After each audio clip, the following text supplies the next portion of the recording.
icLAAo, I can't lose. No reality where I lose. Ever.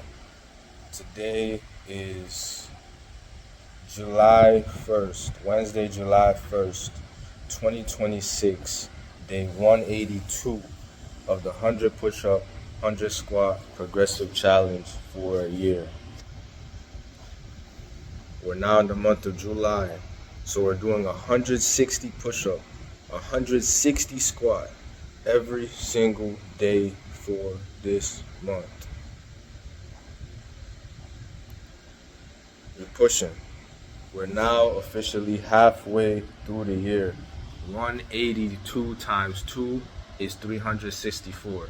So 365 days in the year, same thing.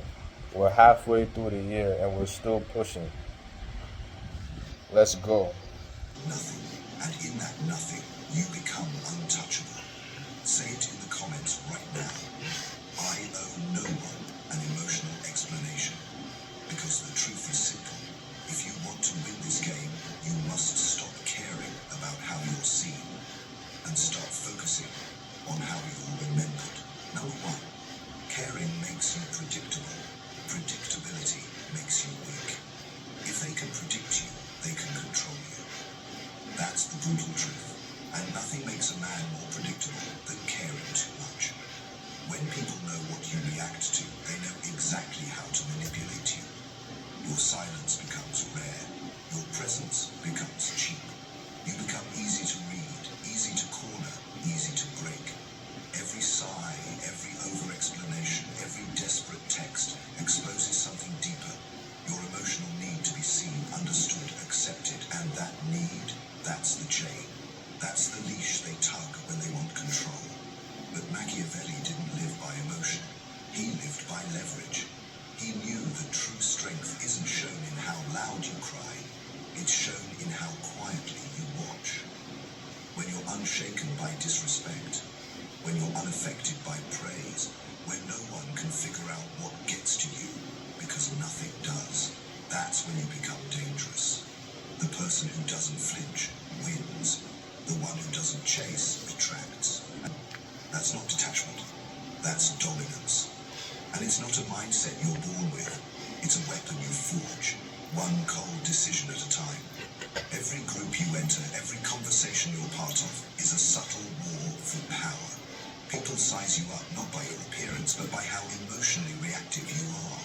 Do you flinch when challenged? Do you over-explain when questioned? Do you seek approval when ignored? They are always testing silently, subconsciously, for weakness. And most fail instantly. Because most can't handle being misunderstood. Most can't tolerate silence. Most beg to be seen. But Machiavelli warned, it is better to be feared than loved if you cannot be both. That fear doesn't come from violence. It comes from stillness, from being unreadable, from being emotionally unavailable to manipulation. When someone insults you and you show no change in your tone, you win. When someone tries to provoke you and you answer with silence, they crumble. Not because you said something powerful, but because you said nothing at all. Emotionlessness confuses the average person. They're used to reactions. They're trained to control others through guilt, drama, and emotional bait. But when they cast the bait and you don't bite, you flip the script. Suddenly, they start chasing your approval. They start doubting their control. They become insecure in the presence of your indifference. You must learn this. The one who cares less always controls more. That doesn't mean being cruel. It means being controlled. It means knowing that power belongs to the one who can stay calm in chaos, silent under pressure. That's not a coincidence. It's psychology. People are addicted to valid feedback. I just did the next set and realized I forgot to hit record. Addiction. They start replaying old conversations, rereading old messages, questioning themselves. I did the next set. I forgot to hit record. They will test it, then poke it, then exploit it. You don't have to stop loving. You just have to love with boundaries so strong they cut Let them see your warmth, but never without a wall behind it. Because the moment your love becomes unconditional, so does your pain. Strangers don't break you. It's always the ones you let closest. And Machiavelli understood why. He wasn't paranoid, he was precise.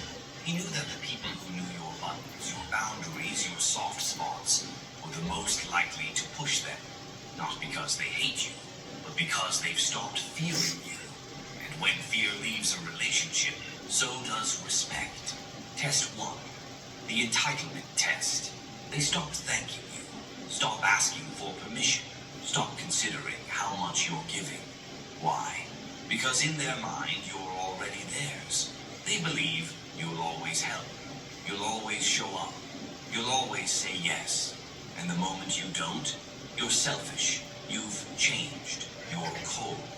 But Machiavelli would say, let them speak. That's just the sound of someone mourning the loss of their advantage. Test 2. The guilt reflex. You set a boundary. They get emotional. You say no. They bring up the past. You protect your time. They call you distant. It's not a conversation anymore. It's a maneuver. Because they've learned, if they can make you feel guilty, they can make you reverse any decision. And if you flinch, they file it. They'll use it again. That's not love. That's emotional negotiation. And if you can't hold your line when guilt enters the room, you never had one. Test 3. The loyalty loop. You've been